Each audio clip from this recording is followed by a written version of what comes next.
is Taib again at the Eternal Perspective Conversation. And I have in front of me one of the best people I know. That's the best way I can describe her. So would you go ahead and please introduce yourself? Hi, everybody. My name is Patience Brown, and I am originally from Zimbabwe, which is Southern Africa. And I came to the US as an au pair under the au pair program, which is a childcare and student exchange program. So when I came here, it was usually for 2 years, whereby I'll take care of their family's children, and then then in the evenings I'll be taking evening classes. So that paved the way for what I'm now currently doing about 20 something years later. Just caring for the children. I studied hotel management.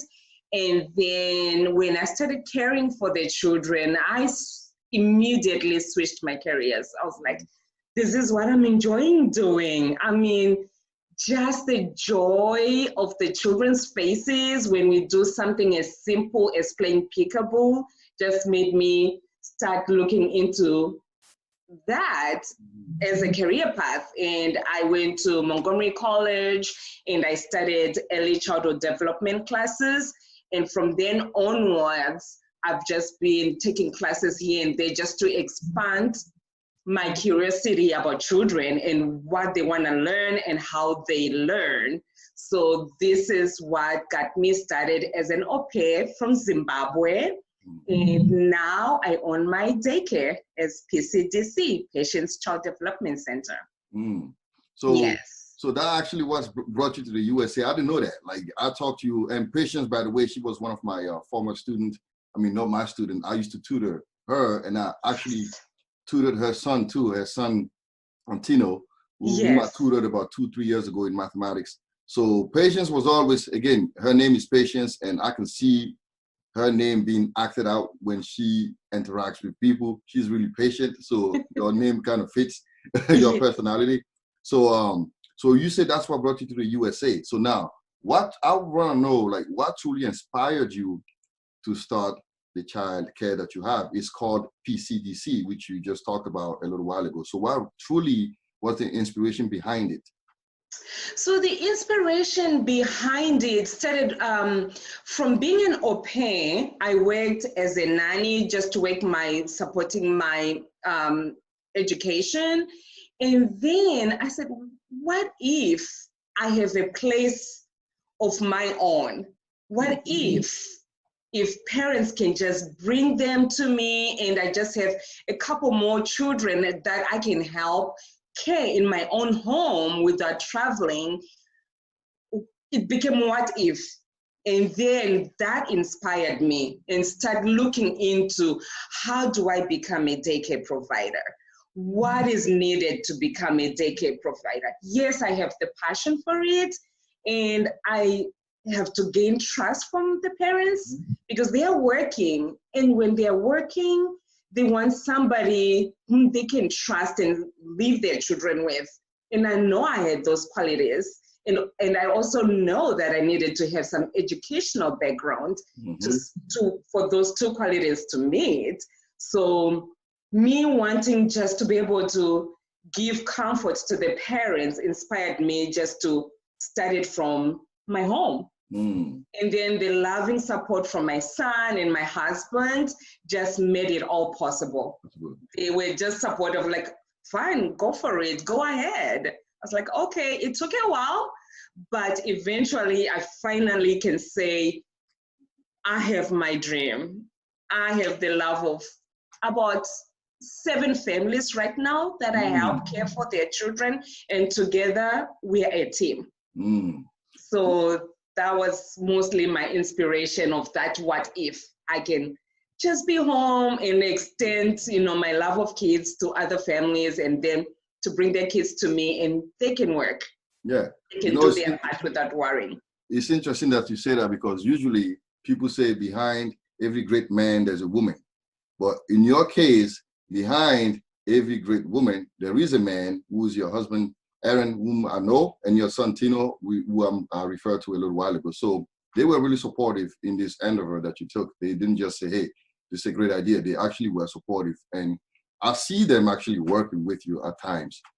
So I'm gonna jump on to the next question is, I see your interaction with your children because I live close by, and it's very uplifting. They really respond to you, and the interaction is incredible to watch. So my question to you is this: how are you able to connect with these children to that level? Like, you are much older than them, which is obviously yes. is obvious, but they respond to you. So how do you create that connection to the point where you have these positive interactions with the children? So, I mean, children, the amazing thing about children, it's they're so open. They're so ready to welcome you if you learn to gain their trust. They have to be able to trust you. So what I normally do with every time I meet a child, that child is an individual. I give them their respect. I earn their trust.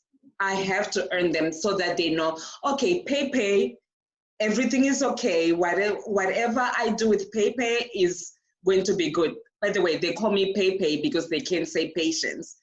So I'm Pepe. So it's about trust and respect. You said something very important. To their level, yes. You said you treat every child as an individual. Could you please elaborate on that a little bit? When you say you treat every one of them as an individual. So I treat them as an individual in that they're their own person. In their own little ways, they have way that they want to do things.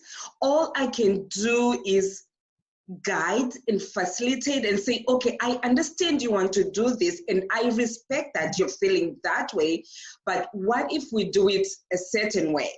So I am honoring that, individualism, that they have their own thinking. All I'm going to do is help them navigate all those little ways and let them be the leader. And then I just follow and navigate and making sure that we are all making those safe and good decisions in what they'll be trying to do. That is good. And also now, when you run this, you've been running this for like how many years now? Maybe 4 or 5 years or a little more? Yeah, about 4 years. Okay. Have you had any real challenges besides starting the whole process? And now, like, have you had any challenges along the way? So my most challenges have actually been keeping up with state regulations, because as you know, as a licensed provider, there's also state regulations that are constantly changing. So I have to keep up with all the licensing requirements.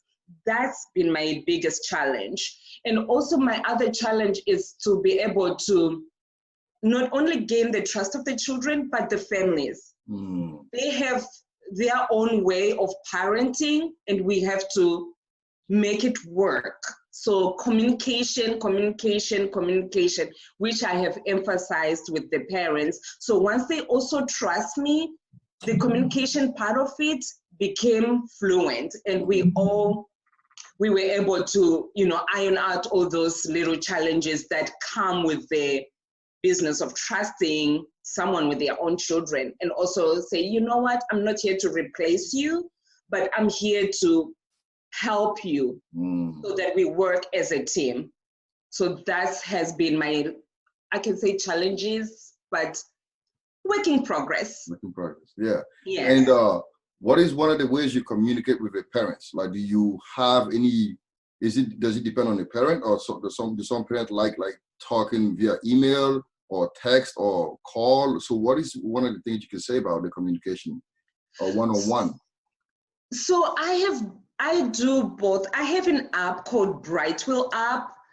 I mean, it has taken such a huge weight off my shoulder because I'm able to type in what I'm doing with the kids and send pictures with the kids, keep the parents updated as a communication link between us, so they can they get instant notifications from wherever they are. And then if they have a question about something, they just type it up through that app, which is the way we communicate.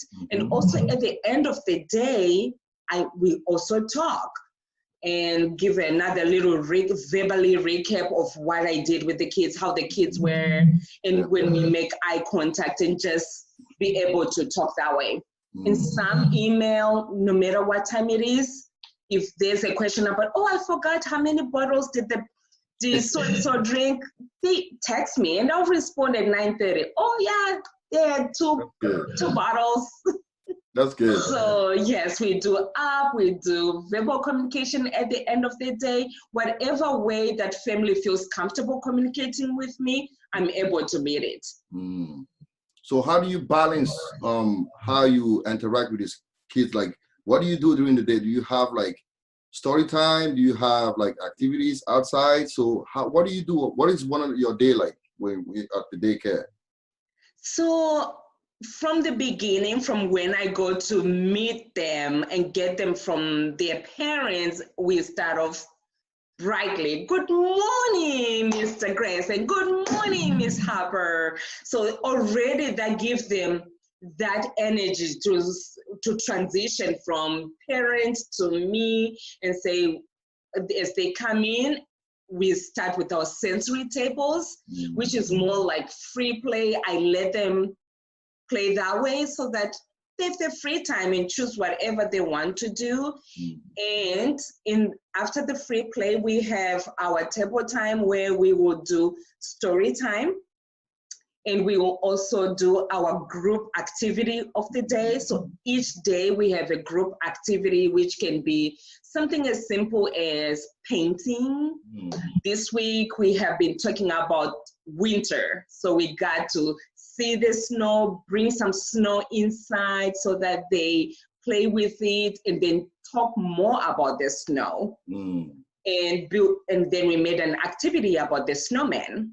So that's how we so it's more child-led, and then only the art activity is what I bring into for them for our group activities. Good. Yes. I've seen you at work, and I see how much work that takes. I don't think I can venture into this kind of business.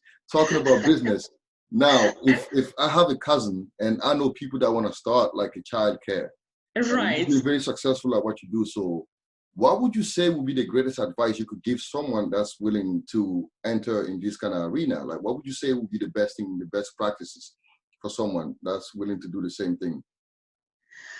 I say you would just have to be patient and just have to know exactly what you want. Question. You say you have to be patient. Their name is not Patience. Of course, my name is Patience. And you just have to be patient and understanding, and then you go for it. You just do it the right way. If you do it the right way, everything falls in place. Everything falls in place. You get your licensing requirements, you invest, know what you want to offer the children. What are you looking to achieve? Once you answer that question to yourself, what do you want out of it? And then everything else you just go for it. You fall into it. And then also, of course, the philosophy comes in as to, who are you? Are you a Maria Montessori kind of teacher? Are you a Reggio Emilia? Are you a Vygotsky? So it's all about that. And I want them empathy. So I bring a lot of that. I want kindness. I bring a lot of that. I bring politeness. That's what I want my children. I call them my children, the parents' children. That's what I bring to that business, so that it reflects in what I do. So basically, is to answer that question. Then once you have honestly answered it, then you go for it. And it's very rewarding. I did it. When they say that, it's like, okay. Yeah, I see that a lot in the way you talk to your children that you have. And so since you mentioned everything that you just said, would you be willing to turn this into a franchise where you could actually replicate what you're doing now? And would you think that you one day maybe expand this into a franchise? Because I truly appreciate your work. So would you want to do that someday? Someday I would love to, but I've been spoiled by this little group where, you know, I give it all. So if I don't lose who I am and what made me become this small daycare provider, an extension of family daycare, I would definitely love to expand. But right now I'm enjoying and I'm just looking forward to, you know, welcoming new families. As some new families move on to the next adventure, I'm happy to do that. So do you have openings right now? So can people still join, or are you booked out? I am booked up, and I've been honestly grateful and thankful that I now can say I have a waiting list. Mm-hmm. And of course, with the help of my web designer, who has been amazing, Taib. So it's been great. Oh, good. So yeah, so I mean, that everybody that gets to visit my website, it says who I am, and once they meet me, they were like, okay, what we see on your website and the person we meet is who we are. So now I have a waiting list. Oh, good. So there's consistency. Yes. That's good. Exactly. And I'm glad to hear that. So now this question is not, how do you start your day? That's just a question I ask a lot of people. How do you start your day? Because it's a long day. So what do you do to get prepared to tackle the challenges of the day? So what are some of the things you do? I start my day. I'm just thankful and grateful. Once I wake up and I just give 10 minutes to myself just to meditate and say, take a deep breath. This is how my day going to do, and just be grateful and thankful that, you know, I woke up, I'm about to, you know, welcome these little people into my home. So I give those few minutes to me, devoted to me, just to say, okay, you got this, run it in my head and see how my day is going to flow. That's how with a cup of coffee, of course, I need to wake up. So basically that's how I start my day, just to devote some 10 minutes to myself, just to meditate. Meditate, yeah. Yes. Well, talking about meditation, I mentioned earlier that I'm a believer in Christ, and for me, we all have God-given abilities, and God has blessed us with a lot of things, and we in turn are a reflection of His glory. So to me, when I see you work, what I see is this is how God has blessed you, and it pleases me to see that you are utilizing the gift that He has given you. Again, thank you for being part of this conversation. I really appreciate everything you said, and I'm looking forward to talking to you again some other time. So do you have any last words? Oh, thank you for giving me this opportunity to share with you what I do and enjoy. And thank you so much for helping me with my web. No problem. Thank you guys again. And this is Taib Salami and Patience Brown. So thanks again for being here with us. All right. Thank you. Have a great weekend. You too. Okay. Bye-bye.